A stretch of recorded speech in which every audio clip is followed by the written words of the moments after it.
হরে কৃষ্ণ। সবাইকে অনেক অনেক ভগবত প্রীতি এবং শুভেচ্ছা। আজকে আবার একটা নতুন ভিডিও নিয়ে আপনাদের মাঝে উপস্থিত হলাম। আজকে যে বিষয়টা নিয়ে আলোচনা করব সেটা হচ্ছে, গতকালকে আমি একটা নিউজ পড়লাম। সেই নিউজটা ছিল এমন যে পশ্চিমবঙ্গের বর্ধমান জেলার কোনো একটা জায়গায় একটা বিয়ের অনুষ্ঠান হয়। সেই বিয়ের অনুষ্ঠানে পুরুষ পুরোহিতের পরিবর্তে নারী পুরোহিত দ্বারা সেই বিয়ের মন্ত্র উচ্চারণের মাধ্যমে বিয়ে অনুষ্ঠান কার্য সম্পন্ন করা হয় এবং সেই মন্ত্রে সংস্কৃত ভাষার সাথে সাথে বাংলা এবং ইংরেজি ভাষারও মিশ্রণ করা হয়। এবং পাশাপাশি আমাদের যে সনাতনী বিয়ের অনুষ্ঠানগুলোতে যে কিছু মাঙ্গলিক আয়োজন করা হয়, যেমন সাত পাকে ঘোরা, তারপরে পান পাতা দিয়ে মুখ ঢাকা, তারপর মেয়ে বিদায় নেওয়ার সময় যে একটা শস্যপূর্ণ পাত্রকে পা দিয়ে ঠেলে চলে যায় এটা, এবং সব থেকে বড় যে কন্যাদান, সেই কন্যাদান কনসেপ্টটাকে এখানে বাদ দেওয়া হয়। সম্পূর্ণ নিউজটা পড়ে আমি যেটা বুঝতে পারলাম সেটা হচ্ছে, নারী পুরোহিত দ্বারা বিয়ের অনুষ্ঠান সম্পন্ন করার মাধ্যমে তারা বুঝাতে চেয়েছে যে নারী এবং পুরুষের সমান অধিকার। যদি পুরুষ পৌরোহিত্য করতে পারে তাহলে নারীও পৌরোহিত্য করতে পারবে, এই একটা টপিক। দ্বিতীয় যে জিনিসটা বুঝাতে চেয়েছে, অন্য যে মাঙ্গলিক অনুষ্ঠানগুলো কন্যাদান সহ তারা যে বাদ দিয়ে দেয় এই বিয়ের অনুষ্ঠান থেকে, এটা বাদ দেওয়ার কারণ হচ্ছে যে তারা যেটা বুঝাতে চেয়েছে যে সনাতন ধর্মে নারীদের এই কন্যাদান শব্দটা ব্যবহার করে বা কন্যাদানের এই থিমটা রেখে নারীদেরকে ছোট করা হয়েছে। তো এই যে কন্যাদান কনসেপ্টটা সহ যে মাঙ্গলিক অনুষ্ঠানগুলো, সেইগুলোর মাধ্যমে নারীদেরকে ছোট করা হয়েছে কিনা, এই কন্যাদান যে কনসেপ্ট, এটার মূল যে ব্যাখ্যা, সেটা নিয়ে আমি অলরেডি একটা ভিডিও বানিয়েছি। আপনারা চাইলে সেই ভিডিওটি দেখে নিতে পারেন। আজকের ভিডিওর ডেসক্রিপশন বক্সে সেই ভিডিওটির লিঙ্ক দেওয়া থাকবে, অথবা চাইলে আপনারা আই বাটন থেকেও দেখে নিতে পারেন। এবং বাকি যে টপিকটা থাকে সেটা হচ্ছে যে নারী এবং পুরুষের সমান অধিকার। আজকে সেই বিষয় নিয়ে আলোচনা করব। আমরা আজকে দেখার চেষ্টা করব যে সমাজের যে অনেক লিবারেল লোকজন বা যারা নিজেদের তথাকথিত মুক্ত চিন্তাবিদ বলে, তারা যে নারী এবং পুরুষের যে সমান অধিকার নিয়ে এত গলাবাজি করে, এত বিক্ষোভ, এত আলোচনা সমালোচনা, এত কর্মসূচি, এত যে প্রোপাগান্ডা ছড়ানো হয় আমাদের সমাজে, সেই নারী ও পুরুষের সমান অধিকার যে ব্যাপারটা, সেটা আসলে কতটা যুক্তিযুক্ত, বা সেই নারী পুরুষের সমান অধিকারের বিষয়টা নিয়ে এক তীব্র বিতর্ক, সেই বিতর্কগুলো উচিত কি অনুচিত, এই টোটাল কনসেপ্টটা আজকে আমরা বোঝার চেষ্টা করব। আজকে যে আলোচনা করা হবে তার ভিতরে কিছু কিছু বিষয়ে কারো কাছে শ্রুতি মধুর নাও লাগতে পারে, আবার এগুলো নিয়ে বেশি কথাও বলা যাবে না, তাহলে আবার লিবারেল লোকরা আমাকে নিয়েই সমালোচনা শুরু করবে, আমাকে নিয়ে বিতর্ক শুরু করবে। তাই খুব বেশি একটা কথা বলবো না, ছোট ছোট কয়েকটা পয়েন্ট নিয়ে আলোচনা করব। যারা বুঝতে চান, জানতে চান, তারাই ছোট ছোট এই কনসেপ্ট গুলো বুঝতে পারলেই আপনারা ফুল বিষয়টা বুঝতে পারবেন, বেশি কথা বলার প্রয়োজনও পড়বে না। তাই খুব বেশি কথা না বাড়িয়ে আমরা চলে যাই মূল ভিডিওতে। সর্বপ্রথম আমরা একটু দেখার চেষ্টা করি যে নারী এবং পুরুষ যে সমান সমান বা ইকুয়াল নিয়ে আমরা এত বলাবাজি করি, চিল্লাপাল্লা করি, এই নারী এবং পুরুষ আসলে কি সমান কি না, সেটা একটু দেখার চেষ্টা করি। ভগবানের সৃষ্টির এই 84 লক্ষ জীবজনী, এটা আমরা হয়তো সকলেই জানি। এই 84 লক্ষ জীবজনীর মধ্যে 4 লক্ষ প্রজাতির মানুষ আছে। যারা জানেন না তারা হয়তো বা তথ্যটা শুনে তাদের মাথা ঘুরাতে পারে যে হ্যাঁ, 4 লক্ষ প্রজাতির মানুষ মানে কি? আমিও মানুষ, আপনিও মানুষ, সবাই তো মানুষ, তাহলে এই 4 লক্ষ প্রজাতি কোথা থেকে আসলে, এবং এই প্রজাতিগুলো কোথায়? এই যে নারী এবং পুরুষ, এইটি দুইটা আলাদা আলাদা প্রজাতি। তারপরে আরো যদি দেখেন, ট্রান্সজেন্ডার, গে, বাইসেক্সুয়াল, লেসবিয়ান, এরা প্রত্যেকেই কিন্তু আলাদা আলাদা একটা প্রজাতি। আমি আরো চাইলে আপনাদের দেখিয়ে দিতে পারি, এরকম অনেক উদাহরণ দিতে পারি, কিন্তু আলোচনা অনেক দীর্ঘায়িত হবে।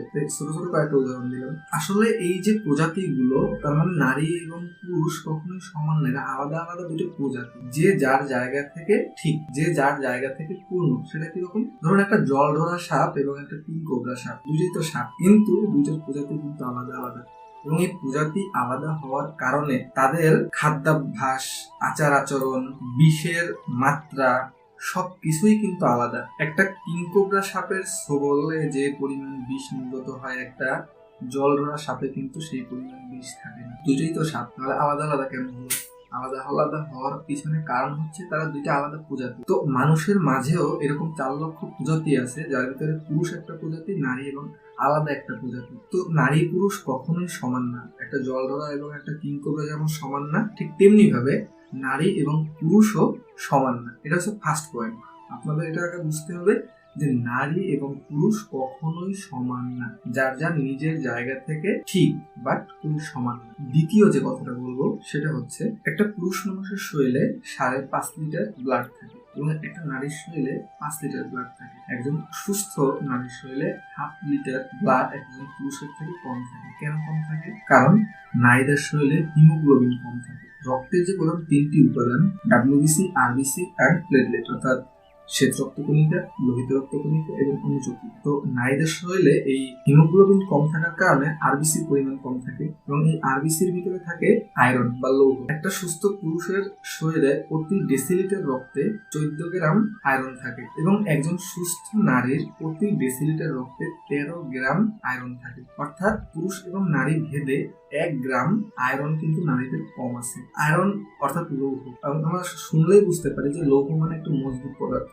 তো পুরুষের শরীরে 1 গ্রাম আয়রন বেশি থাকার ফলে এবং নারীর শরীরে 1 গ্রাম আয়রন কম থাকার ফলে পুরুষের শরীর নারীদের থেকে অনেক বেশি মজবুত হয়। তাই আপনি দেখবেন যে সমান ওজনের একটা আঘাত যদি আপনি একজন পুরুষকে করেন এবং সেই সমান পরিমাণ আঘাত যদি একটা নারীকে করেন, তাহলে পুরুষের থেকে সেই নারী ওই আঘাতে বেশি আহত হবে বা সে বেশি কষ্ট পাবে বা বেশি ব্যথা পাবে। কারণ পুরুষের শরীরের থেকে নারীর শরীরে আয়রনের পরিমাণ কম থাকার ফলে নারীর দেহ পুরুষের থেকে কম মজবুত বা কোমল।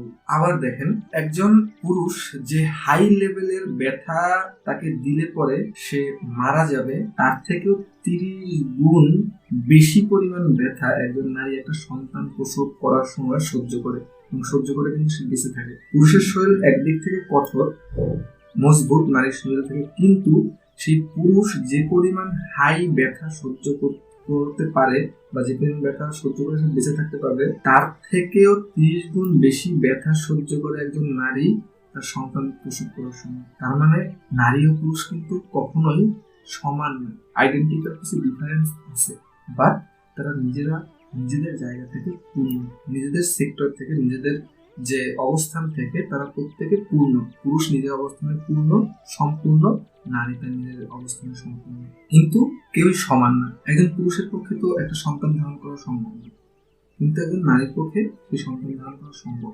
তো যে যার জায়গা থেকে পূর্ণ, কিন্তু কেউ সমান না।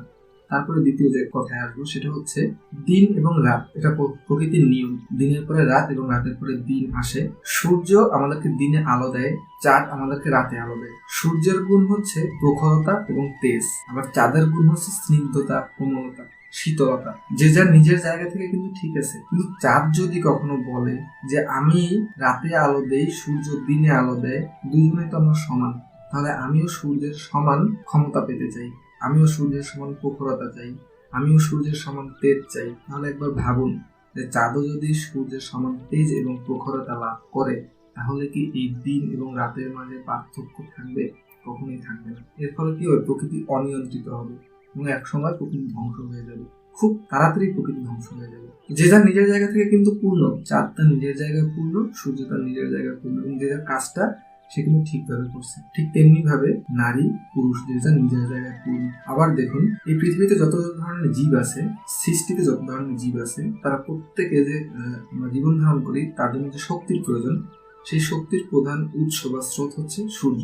সূর্য থেকে আগত রশ্মির মাধ্যমে যে কিলোক্যালোরি গুলো পৃথিবীতে আসে বা শক্তিগুলো আসে, সেই শক্তিগুলো থেকে গাছ খাদ্য উৎপাদন করে, সেই খাদ্যগুলো আমরা গ্রহণ করি, যার ফলে আমাদের মাঝে সেই শক্তির সঞ্চার হয় এবং এভাবে আমরা জীবন ধারণ করি। কিন্তু যে বনস্পতিগুলো আছে, অর্থাৎ ঔষধি গাছ, তারা কিন্তু সূর্য থেকে না, বরঞ্চ চাঁদের থেকে শক্তি সঞ্চার গ্রহণ করে। বনস্পতিদের শক্তির প্রধান উৎস বা স্রোত হচ্ছে চাঁদ। তাহলে ভাবুন যে আপনি জীবন ধারণ করলেন, বেঁচে আছেন, কিন্তু আপনি যখন একটা রোগ হবে, তখন সেই রোগের নিরাময় করার জন্য যে ওষুধের প্রয়োজন পড়বে, সেই ওষুধটা যে বনস্পতি দ্বারা তৈরি হবে, সেই বনস্পতি কিন্তু চাঁদ থেকে শক্তি সংগ্রহ করেছে। তো প্রত্যেকটারই নিজের নিজের জায়গায় তাদের গুরুত্ব আছে, প্রত্যেকের নিজস্ব জায়গায় তাদের অনেক বড় দায়িত্ব আছে। তারা নিজের জায়গায় পূর্ণ, ঠিক যেমন ভাবে নারী এবং পুরুষ তার নিজের জায়গায় পূর্ণ, কিন্তু সমান না। সূর্যের যেমন গুণ প্রখরতা, তেমনি পুরুষের গুণ কঠোরতা। চাঁদের যেমন গুণ স্নিগ্ধতা, কোমলতা, ঠিক তেমনি ভাবে একটা নারীর গুণ হচ্ছে ভালোবাসা, মমতা, স্নেহ, কোমলতা। তারপরে যে পয়েন্টটা নিয়ে কথা বলবো সেটা হচ্ছে যে নারীদেরকে ছোট করা হলো কিনা। দেখুন, এতক্ষণ যেটা বলছিলাম সেটা বলছিলাম বর্তমান বিজ্ঞানের ভাষায়। এবার যদি একটু আধ্যাত্মিক জগতে যাই, সেটা কেমন?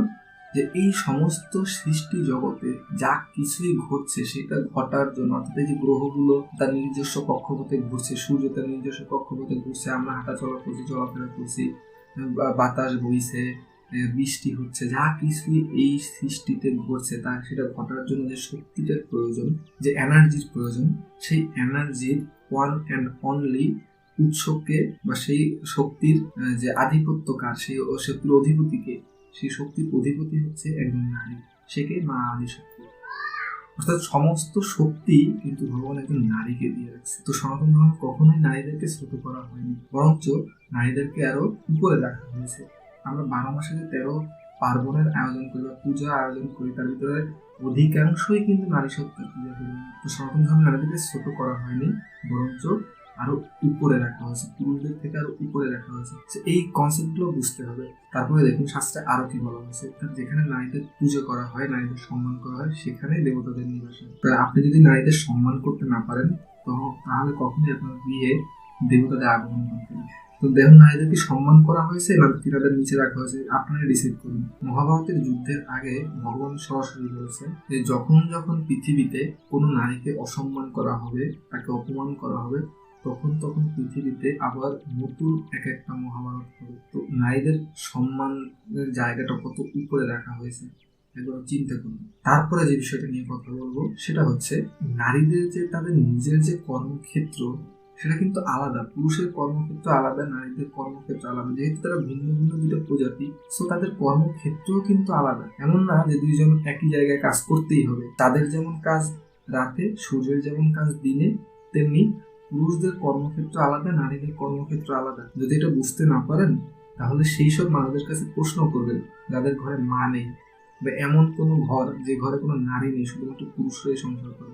অর্থাৎ মা কোনো কারণে মারা গিয়েছে, সন্তানরা এখন পর্যন্ত বিয়ে করেনি, অর্থাৎ নারী শূন্য যে পরিবার, সেই পরিবারের কাউকে কখন জিজ্ঞেস করে দেখবেন যে তারা কত কষ্ট করে জীবনযাপন করে। কারণ একটা সংসার একটা জগৎ, আপনি সেটা কখনো হয়তো চিন্তাও করেননি। মায়ের কাজগুলো দেখা যায় না, একজন নারী যে ঘরে যে কাজগুলো করে সেই কাজগুলো দেখা যায় না, কিন্তু কাজগুলো অনেক গুরুত্বপূর্ণ। কাজগুলো করতে অনেক প্যাশনের দরকার পড়ে, অনেক শ্রমের দরকার পড়ে, অনেক চিন্তা ভাবনার দরকার পড়ে। আপনি আমি সেই কাজগুলো করতে পারবো না। যাদের ঘরে কোনো নারী নেই তাদের কাছে জিজ্ঞেস করে দেখবেন যে তারা এই ঘরটাকে কিভাবে চালায় বা কিভাবে তারা সমস্ত কাজগুলোকে করে, তাদের কতটা কষ্ট হয়। কারণ ওই যে দুনিয়া না, সংসার নামক যে জগৎ বা পৃথিবী, সেই জগৎটাকে কিভাবে সুন্দর করে সাজিয়ে রাখতে হবে, কিভাবে সবকিছু কাজগুলোকে ভালোভাবে করতে হবে, সেই যে সামর্থ্যটা বা সেই যে যোগ্যতাটা, সেটা একজন নারীর ভিতরে দেওয়া হয়েছে, সেটা পুরুষদের ভিতরে দেওয়া হয়নি। আপনি মনে করতেছেন যে সংসারে কি কাজ থাকে, কিন্তু একটা সংসারে অনেক কাজ থাকে। যে সংসারে নারী নেই তাদের কাছে জিজ্ঞেস করবেন। যারা এই নারী সমানতা নিয়ে এত কথা বলেন, এত বাকবিতণ্ডা করেন, এত গলাবাজি করেন, তারা আসলে নারী সমানতা বলতে কি বোঝেন আমি সেইটা বুঝি না। নারী সমানতা বলতে কি বাবার সম্পত্তির সমান ভাগ পাওয়া? নারী সমানতা বলতে কি সব কর্মক্ষেত্রে নারীদের কর্মসংস্থানের সুযোগ পাওয়া? সেটা কিছু কিছু কর্মসংস্থানে কিন্তু কখনোই নারীদের কাজ করা হয়, এখনো পর্যন্ত করা হয় না। যেমন যে ফাঁসি দেয় যে জল্লাদ, সেই জল্লাদে কিন্তু কখনো আপনি নারী পাবেন না, সব সময় পুরুষ। কারণ একটা নারী ওই সিচুয়েশন গুলো সে নিতে পারে না, কারণ সে কোমল, সে এতটা কঠোর হতে পারে না যতটা কঠোর একজন পুরুষ হতে পারে। নারী সমানতা মানে বাবার সম্পত্তির সমান ভাগ পাওয়া না, সব কর্মক্ষেত্রে সমান বিচরণ করা না। আজকে নারী সাধে যে সমানতার নামে যে কাজগুলো সমাজে হচ্ছে, সেটা কিন্তু মানে এতটাই ঘৃণিত কিছু কাজ দেখা যায়। মানে নারীদের সমানতার কথা বলে তাদেরকে একটা জাস্ট কি বলা যায়, একটা পুতুল বানিয়ে রাখা হয়েছে। এবং তাদেরকে দিয়ে আরো অতীতের থেকে আরো খুব জঘন্য কাজও করানো হয়, যেটা মানে খুবই অপ্রীতিকর। 95% কর্পোরেট অফিসে রিসিপশনে একজন সুন্দরী নারীকে বসিয়ে রাখা হয়। কেন? বিজ্ঞাপনে নারীদের ব্যবহার করা হয়। কেন? কারণ নারীকে একটা শোপিস। এটাই কি নারীর সমানাধিকার, যে একটা শোপিস হিসেবে একটা সুন্দরী নারীকে রিসিপশনে বসিয়ে রাখলাম, যে ক্লায়েন্টরা আসবে তারা এই নারীকে দেখবে। নারীকে একটা পণ্য, এইসব ব্যাপারে তো কেউ কখন সরব হন না। এইসব ব্যাপারে কেন সরব হন না? তখন আপনারা কোথায় লুকান? নারীদের যেভাবে দিন দিন পণ্য তো হিসেবে ব্যবহার করা হচ্ছে, পণ্য বানিয়ে ফেলা হয়েছে, এইসব ব্যাপার নিয়ে কেউ কখনো কথা বলেন না। যেটা নিয়ে কথা বলে সমাজের উপকার হবে সেই বিষয়গুলো নিয়ে কথা বলেন। কারণ আপনাদের এই ছোট ছোট কিছু ব্যাপারে না সমাজে অনেক দীর্ঘমেয়াদী প্রভাব পড়ে। এগুলো আপাত দৃষ্টিতে দেখা যায় না, কিন্তু এর যে প্রভাবটা দীর্ঘমেয়াদী। আজকাল নারীরা নিজেরাও মেন্টালি ভাবে এটাকে সেট করে নিয়েছে যে তারা নিজেরা একটা পণ্য। নারী তো একটা পণ্য না, নারী তো একটা শোপিস না যে মানে সব ক্ষেত্রে নারীদেরকে শো করতে হবে, এই চিন্তাধারা থেকে বেরিয়ে আসতে হবে। এই যারা নারীর সমানতা নিয়ে এত চিল্লাপাল্লা করেন, কখনো তো তাদেরকে দেখিনি যে যারা আমাদের সমাজের ট্রান্সজেন্ডার বা সোজা কথা বলতে হিজড়া, তারা যুগের পর যুগ ধরে আমাদের সমাজে নির্বাসিত, নির্যাতিত, তাদেরকে নিয়ে তো কখনো কথা বলতে দেখি না। একজন নারীর থেকে কিন্তু তারা অনেক বেশি নির্যাতিত। সমাজে তারা কোথাও স্থান পায় না, তাদের না আছে কোনো কাজের সুযোগ, না শিক্ষার সুযোগ, না কোনো চাকরির সুযোগ, কোনোভাবেই তারা কিন্তু আমাদের সমাজের সাথে চলতে পারতেছে না। তারা অনেক কষ্টে আছে। তাদেরকে তো নিয়ে তেমন একটা কথা বলতে কাউকে দেখি না, বরঞ্চ তারা শুধু নিজেরাই যুগের পর যুগ ধরে এগুলো নিয়ে সংগ্রাম করে আসছে। তাদেরকে নিয়ে একটু আলোচনা করুন, তাদেরকে নিয়ে একটু কথা বলুন। যেসব সমাজে না যে পিতার সম্পত্তিতে নারীদের ভাগ দেওয়া হয়, সেই সব সমাজে দেখবেন যে ওই ভাই বোনের ভিতরে কি পরিমাণে মতানৈক্য বা মনোমালিন্য লেগে থাকে। সেই ভাই বোনের ভিতরে, ওই সমাজের ভাই বোনের ভিতরে সম্পর্ক ভালো থাকে না। বোন চিন্তা করে ভাই হয়তো আমার সম্পত্তি বেশি নিয়ে যাবে, ভাই চিন্তা করে বোন হয়তো আমার সম্পত্তি বেশি নিয়ে যাবে। এই সম্পত্তির ভাগ বাটোয়ারার কারণে ভাই বোনের সম্পর্ক নষ্ট হয়ে যায়। সম্পর্কটা জরুরি বেঁচে থাকার জন্য, সম্পত্তি না। সম্পত্তি আপনি কষ্ট করে অর্জন করতে পারবেন, কিন্তু সম্পর্ক অর্জন করতে পারবেন না। তো শুধুমাত্র এই বাবার সম্পত্তির সমান অধিকার পেলেই নারীর সমানতার যে গণ্ডি সেটা ঠিক হবে, বা নারীর সমানতার যে একটা ব্যাখ্যা সেটা পূর্ণ হবে, এই সংজ্ঞা পূর্ণ হবে, এমন কোনো কথা না। যদি নারীদের সমান অধিকার দিতে চান, তাহলে দয়া করে এতটুকু করুন যে আপনার ঘরে যে নারীগুলো রয়েছে, সেটা মা হতে পারে, স্ত্রী হতে পারে, মেয়ে হতে পারে, বোন হতে পারে, তাদেরকে প্রত্যেকে নিজের নিজের জায়গায় সম্মান দিতে শিখুন। মাকে তার উপযুক্ত সম্মান দিন, নিজের স্ত্রীকে উপযুক্ত সম্মান দিন, তার চিন্তা ভাবনা গুলোকে, তার মতামত গুলোকে প্রাধান্য দিন, তার ভাবাবেগ গুলোকে প্রাধান্য দিন। মেয়ের যে ভিতরে যে আকাঙ্ক্ষা গুলো রয়েছে বা তার যে সুপ্ত প্রতিভা গুলোকে রয়েছে, সেই সুপ্ত প্রতিভা গুলোকে বিকাশ করার সুযোগ দিন। সেটা তো কখনো তেমন একটা দেখা যায় না। সেটা করুন। নিজের ছোট বোন থাকলে বা বড় বোন থাকলে তাদেরকে তাদের যতটুকু সম্মান প্রাপ্য সেই সম্মানটা দিন। তো যদি সম্ভব হয় সেটা করুন, যেটা করলে সমাজে একটা উজ্জ্বল নিদর্শন স্থাপন হবে। যারাই এই কাজগুলো করেন বা যাদের মাথায় এই কাজগুলো করার, ভবিষ্যৎ করার চিন্তা আছে, তাদের কাছে আমার অনুরোধ, আপনি পার্সোনালি এই বিষয়গুলোকে নাও মানতে পারেন যে আমি পুরুষ পুরোহিত দিয়ে পূজা করাবো না, আমি নারী পুরোহিত দিয়ে পুজো করাবো, সেটা আপনার ব্যক্তিগত ব্যাপার। ধর্মের যে কোনো মাঙ্গলিক অনুষ্ঠানগুলো সেগুলো আপনি করবেন না, সেটা আপনার সম্পূর্ণ ব্যক্তিগত ব্যাপার, আপনি করুন। কিন্তু সেটাকে এই নারী সমানতার ট্যাগ লাগিয়ে বা নারীদের ছোট করা হয়েছে এমন ট্যাগ লাগিয়ে প্রোপাগান্ডা ছড়িয়ে সমাজকে বিভ্রান্ত করবেন না। আপনার এই ছোট ছোট কাজে সমাজে অনেক অনেক বড় প্রভাব পড়ে এবং এই প্রভাবগুলো খুবই দীর্ঘকাল ব্যাপী পড়ে। কত দৃষ্টিতে এগুলো দেখা যায় না, কারণ আপনার কোনো অধিকার নেই সমাজকে কোনো ক্ষতিকর দিকে নিয়ে যাওয়া। পারলে সমাজের উপকার করেন, ক্ষতিকর দিকে নিয়ে না। এখন আপনি বলতে পারেন যে কোনটা সঠিক কোনটা বেঠিক, সেটা আমি কিভাবে বুঝবো? যদি সেটাকে আপনি বুঝতে নাই পারেন, যদি আপনি ডিসাইড করার ক্ষমতা যদি আপনার না থাকে যে কোনটা ঠিক কোনটা বেঠিক, যেহেতু আপনি ডিসাইডও করতে পারেন বা আপনার অতটুকু মানসিক সক্ষমতাই নেই যে কোনটা সঠিক কোনটা বেঠিক, রাইট এবং রঙের ভিতরে যদি আপনি ডিফারেন্স না করতে পারেন, তাহলে আপনার একটা প্রোপাগান্ডা ছড়ানোর কোনো অধিকার নেই, সমাজকে একটা ক্ষতিকর দিকে নিয়ে যাওয়ার কোনো অধিকার নেই। সো রিকোয়েস্ট থাকবে যে এই ধরনের কাজগুলো করার আগে অন্ততপক্ষে 100 বার চিন্তা করবেন যে আমি যে কাজটা করছি এর ফলে সমাজে কি মেসেজ যাচ্ছে। তো এই ছিল আজকের ভিডিও। যাদের কাছে ভিডিওটি ভালো লেগেছে তারা একটু লাইক দিবেন। আমি জানি অনেকের ভালো লাগেনি, তারা চাইলে আনলাইক দিতে পারেন। এবং যাদের ভালো লেগেছে সবার কাছে অনুরোধ থাকবে ভিডিওটি একটু বেশি বেশি শেয়ার করবেন, এবং যারা আমার চ্যানেল নতুন তারা সাবস্ক্রাইব করে পাশে থাকবেন। দেখা হবে পরবর্তীতে আবার নতুন কোনো ভিডিওতে। সেই পর্যন্ত সবাই ভালো থাকবেন।